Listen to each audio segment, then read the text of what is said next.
하던 예수님께서 세상 모든 죄를 지시고 이제 십자가에 죽으시고 아버지 하나님께로 가신다고 합니다. 이 말을 들은 제자들이 너무나 침울한 거예요.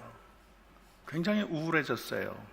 마음이 허탈하고 또 외로움에 빠졌습니다. 왜냐하면 제자들에게 있어서 예수 그리스도 없는 세상은 부모를 잃은 고아와 다를 바가 없었기 때문입니다.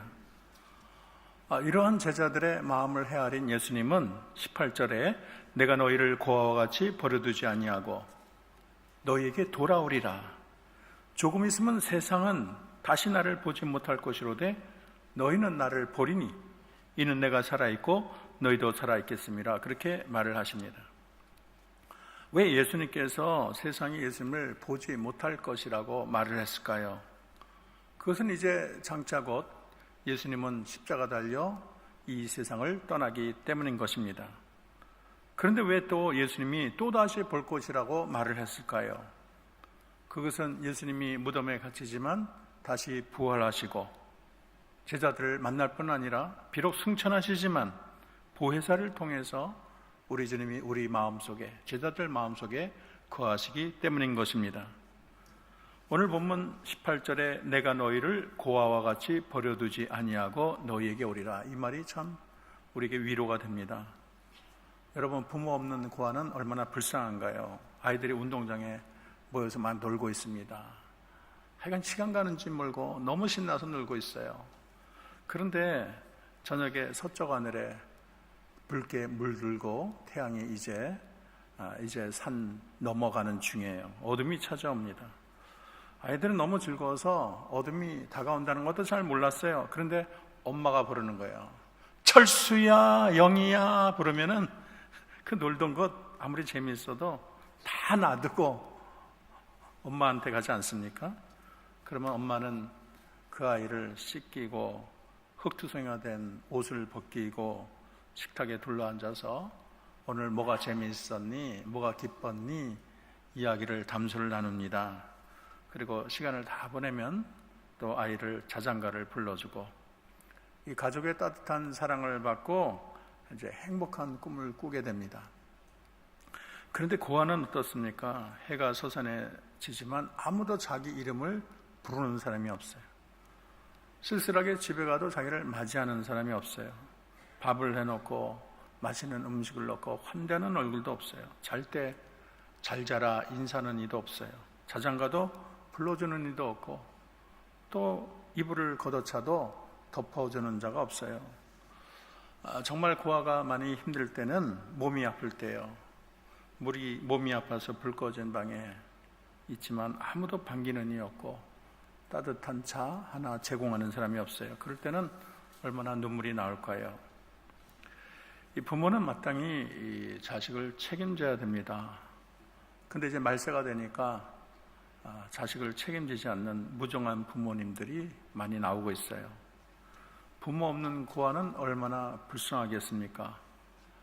옛날 고아였던 김옥을 씨가 이런 고백을 합니다. 자기는 유년기에 부모 밑에 살았어요. 쌀이문 있는 시골집에서 친구들과 논두랑을 뛰어다니며 즐거운 시절을 보냈다는 거예요. 근데 언제부턴가 엄마 아빠가 싸우더니 가정 불화가 자꾸 폭발을 했어요. 그래서 이 부모님의 갈등 때문에 아이를 버리게 됐습니다. 그래서 딴 사람 집에 맡겼어요, 아이를. 그 처음에는 부모님이 가끔 와 보더니 이제 발길을 끊는 거예요. 그러다가 데리고 있던 사람도 자기를 버려서 고아원 신세가 됐습니다. 그러던 중 설상가상으로 겨울날 뛰놀다가 두 눈을 못 보는 장님이 됐어요. 맹인학교를 다녔지만 늘 외톨입니다. 사람이 싫고 또 생각해보면 자기를 버린 부모가 너무 원망스러운 거예요. 그리고 앞까지 못 보는 자기 신세가 너무 처량하기 그지없습니다. 앞을 못 보면 가족이 있든지 가족이 있으면 앞을 보든지 참 이러지도 저러지도 못하고 또 가끔은 그리워지는 것이 부모보다는 어려서 기어다니는 누이 동생의 모습이라는 거예요. 근데 주변 장애인 가운데 교회를 다니는 이가 많이 있는데 자기는 이 교회는 부모님이 다 있는 온전한 가정을 가진 사람만 교회를 다닌다 그렇게 생각을 했는데 우연히 피아노 조율을 배워서 교회에 관련을 맺었다는 거예요. 찬송가를 귀로 듣고 피아노를 치는데 목사님이 이사를 돕고 반주를 좀 해보라고 권유를 했습니다. 이런 인연으로 이 김옥월 씨가 예수님을 영접했습니다. 근데 혼자 점자 성경이겠죠. 이걸 읽다 보니까 깜짝 놀라는 구절이 있었어요. 시편 27편 10절 말씀 따라합시다. 내 부모는 나를 버렸으나 여호와는 나를 영접하시리이다. 다른 사람은 이 말씀이 좋지만 김옥월 씨에게는 이 말씀이 특별했어요. 그래, 내 부모는 나를 버렸는데 나를 버리지 않는 분이 계시구나. 하나님이 나를 버리지 않는구나. 그는 주님을 영접하고 기도합니다. 내 부모는 나를 버렸어요, 하나님. 그러나 주님만은 나를 버리지 않은 줄로 믿습니다. 여러분, 우리 하나님은 어떤 경우라도 자기 자식을 버리지 않는 하나님인 줄로 믿습니다. 내 부모는 나를 버렸으나 여호와는 나를 영접하시리다. 이게 얼마나 위로가 됩니까? 이것이 성경이 말하는 약속입니다.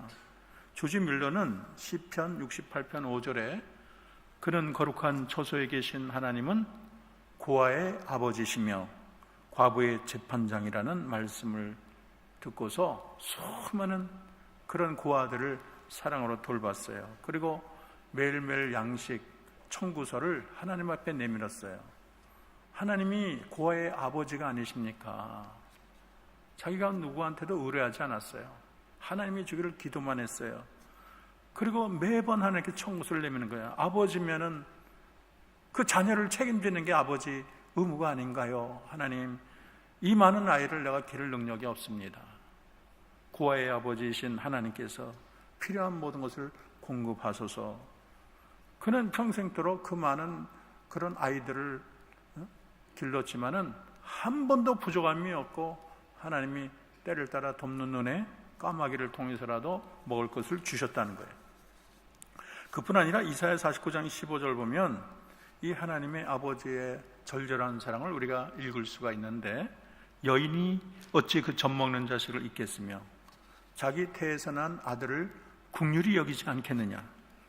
그들은 혹시 잊어도 나는 너를 잊지 않겠다. 그렇게 말을 했어요.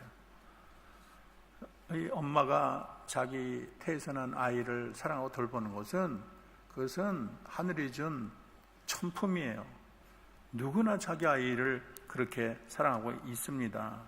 근데 개 중에는 자기 낳은 아이를 남의 고아원 앞에다 버리는 이가 있고, 전쟁 때 보면 아이를 슬쩍 놓고 가는 사람도 있고, 그런 경우가 있어요. 그러나 하나님은 너희를 낳은 아들을, 젖먹는 아이를 잊겠느냐? 혹시 따라합시다. 잊을지라도 나는 너를 잊지 아니하리라. 우리 하나님의 사랑이 아이를 낳은 엄마의 사랑을 능가한다는 것이에요. 여러분, 인간의 사랑은 변해도 하나님의 사랑은 변하지 않을 줄로 믿습니다.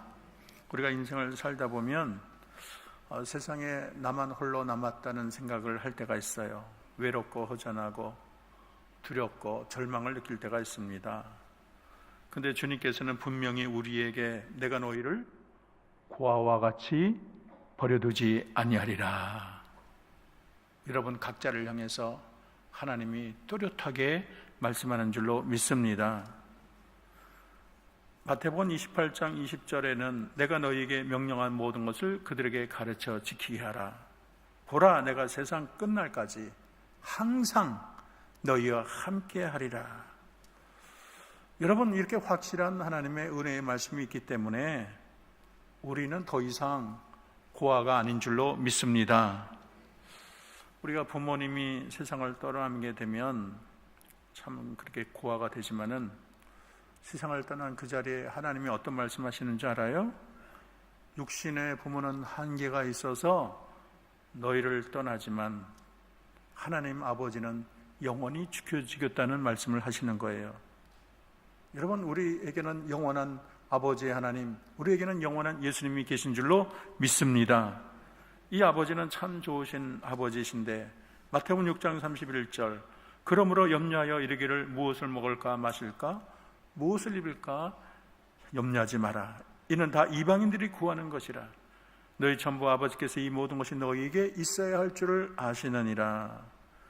여러분, 우리 하나님은 온 우주를 창조하시고 우주를 다스리고 역사를 움직이니까 너무 거시적이고 큰 일만 간섭한다고 생각하지만 잘못된 생각이에요. 우리 하나님은 너무 세밀하세요. 또 지극정성이세요. 여러분의 문제 하나하나에도 우리 하나님이 귀를 기울이시고 관심을 가지시는 줄로 믿습니다. 요한복음 14장 20절에 보면 예수님께서 그날에 내가 아버지 안에 너희가 내 안에 내가 너희 안에 있는 것을 너희에게 알리라. 그날이라는 것은 우리가 성령이 임하는 날인데 보혜사 성령이 우리에게 임할 때 예수님이 아버지 안에 있다는 것, 우리가 예수님 안에 있다는 것, 또 예수님께서 우리 안에 있다는 것을 결코 잊지 말라는 거예요. 우리는 고아가 아니에요. 고아는 보호하고 책임질 부모가 없지만 여러분, 십자가에 달리신 예수님이 우리와 영원히 함께할 줄로 믿습니다. 우리는 고아가 아닙니다. 고아는 혼자에게 돌아갈 집도 없고 너무 외롭지만은 동행하시는 성령님 하나님께서 우리의 심령에 계시며 천성에 가는 그날까지 우리와 함께하는 줄로 믿습니다. 진짜 고아는 우상 앞에 절하고 다른 신을 섬기는 자가 진짜 고아예요. 그들이 섬기는 신은 진짜 신이 아니거든요. 진짜 고아는 하나님이 어디 있어 내 주먹을 믿지, 이런 자가 고아예요. 그들은 하나님으로부터 버림을 받은 거예요. 하나님 품을 떠난 인생이 고아지, 이 세상에 진짜 고아가 누구일까요? 여러분, 하나님은 사랑하는 자녀를 고아와 같이 내버려 두지 않습니다.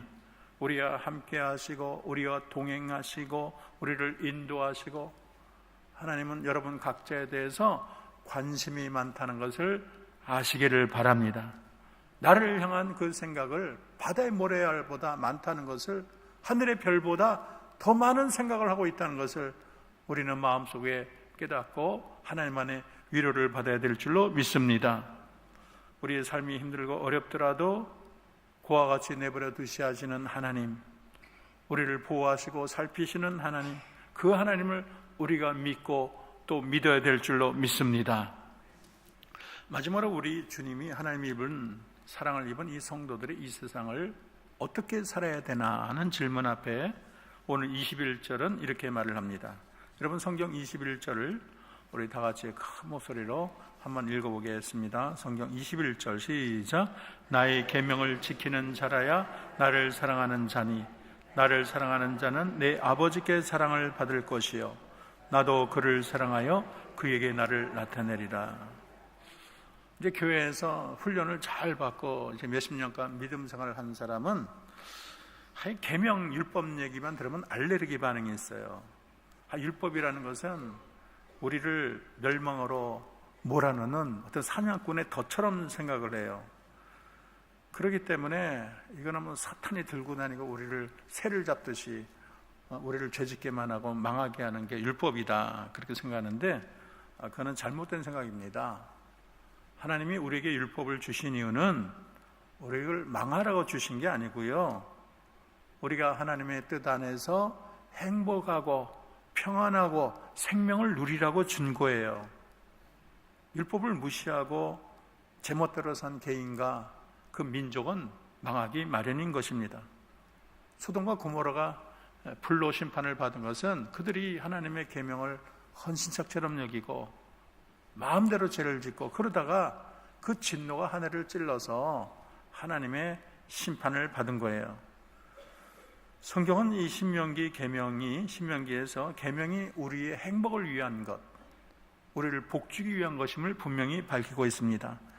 신명기 30장 11절에서 20절인데 제가 한번 읽어드리겠습니다. 내가 오늘 내게 명령한 이 명령은 내게 어려운 것이 아니요 먼 것도 아니라 하늘에 있는 것이 아니니 내가 이르기를 누가 우리를 위하여 하늘에 올라가 그의 명령을 우리에게로 가지고 와서 우리에게 들려 행하게 하려 할 것이 아니요 이것이 바다 밖에 있는 것이 아니니 내가 이르기를 누가 우리를 위하여 바다를 건너 그의 명령을 우리에게로 가지고 와서 우리에게 들려 행하게 하려 할 것이 아니라 오직 그 말씀이 내게 매우 가까워서 내 입에 있으며 내 마음에 있은즉 내가 이를 행할 수 있느니라. 보라, 내가 오늘 생명과 복과 사망과 화를 내 앞에 두었나니 곧 내가 오늘 내게 명령하여 내 하나님 여호와를 사랑하고 모든 길로 행하며 그의 명령과 규례와 법도를 지키라는 것이라. 그리하면 내가 생존하며 번성할 것이요 또 내 하나님 여호와께서 내가 가서 차지할 땅에 내게 복을 주실 것입니다. 그러나 내가 만일 마음을 돌이켜 듣지 아니하고 유혹을 받아 다른 신들에게 절하고 그를 섬기면 내가 오늘 너희에게 선언하노니 너희가 반드시 망할 것이라.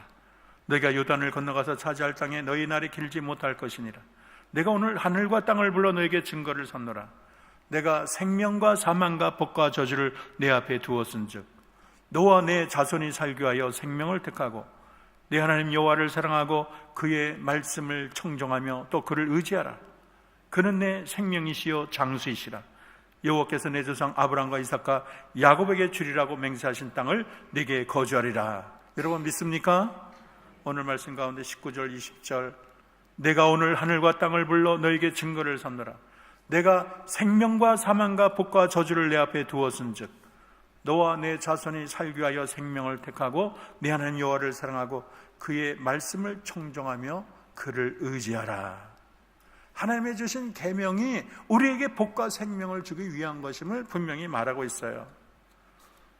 여러분 이제 남북 경계선에 가게 되면은 지뢰가 쫙 있어요. 안전한 길이 따로 있어요.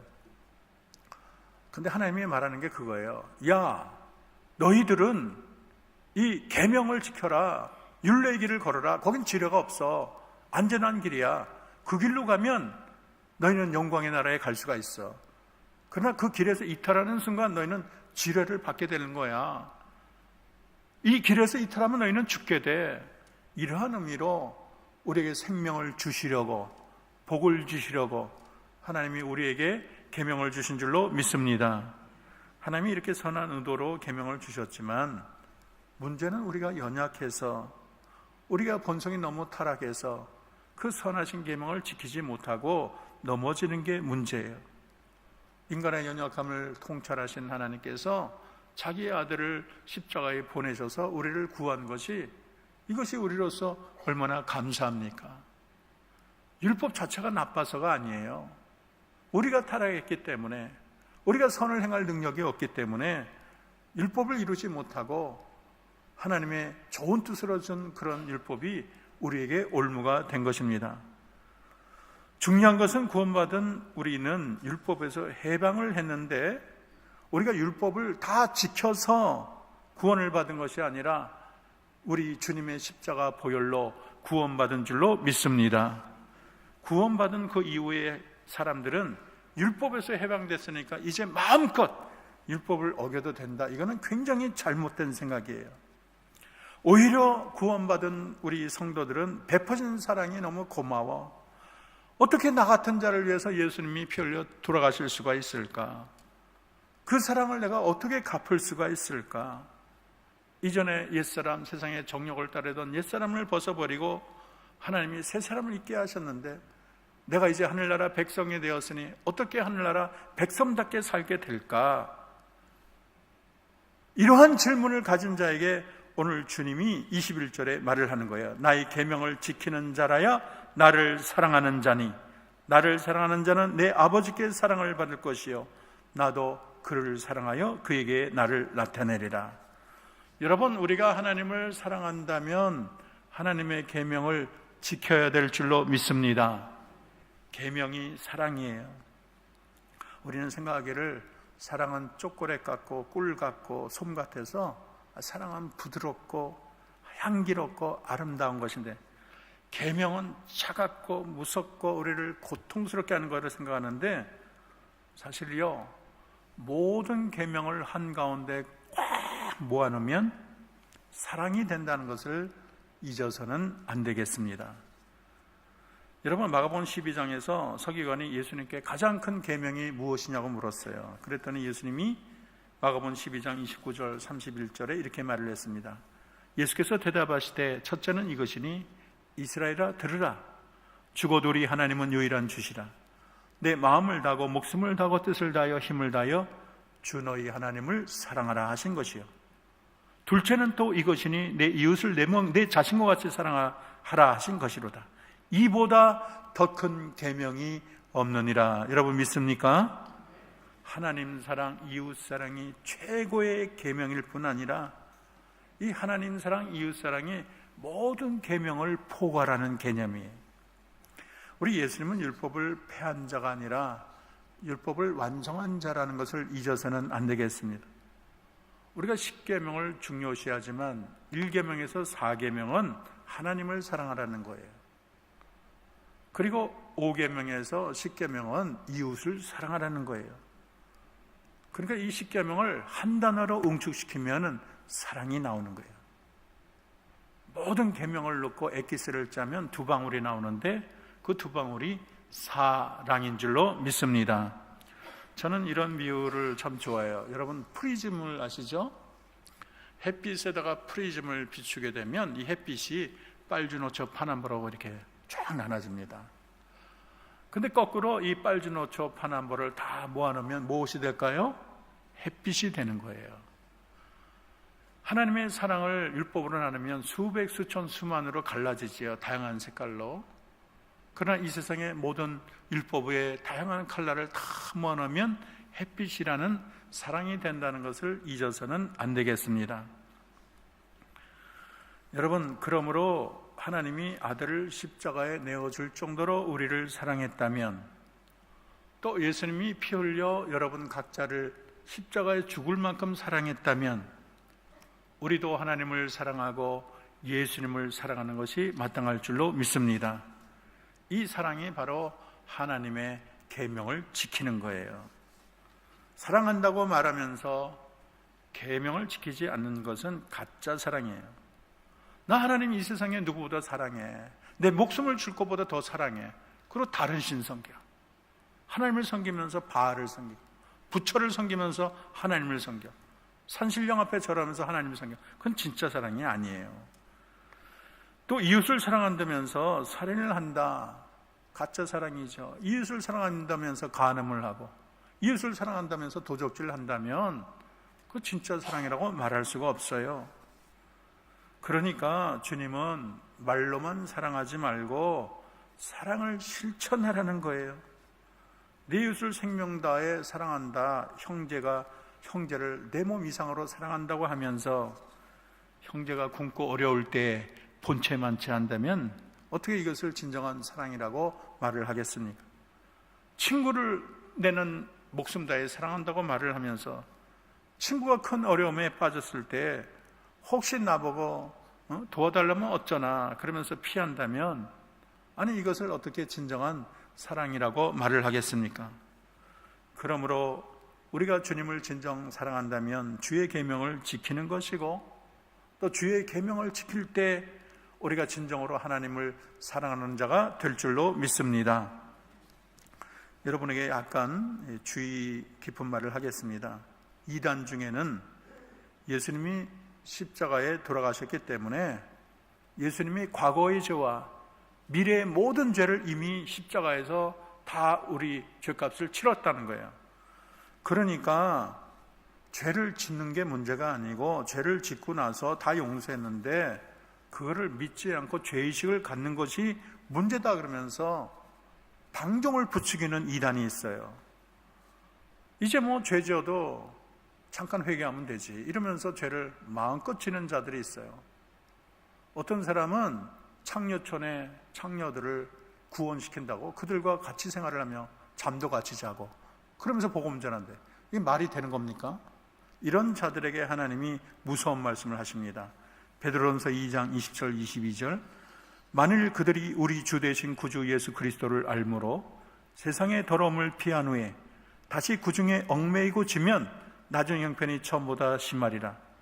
의의 도를 안 후에 받은 거룩한 명령을 저버리는 것보다 알지 못하는 것이 도리어 그들에게 나으니라. 참된 속담이 이르기를 개가 그 토하였던 것에 들어가고 돼지가 씻었다가 더러운 구덩이에 누웠다는 말이 그들에게 응하였도다.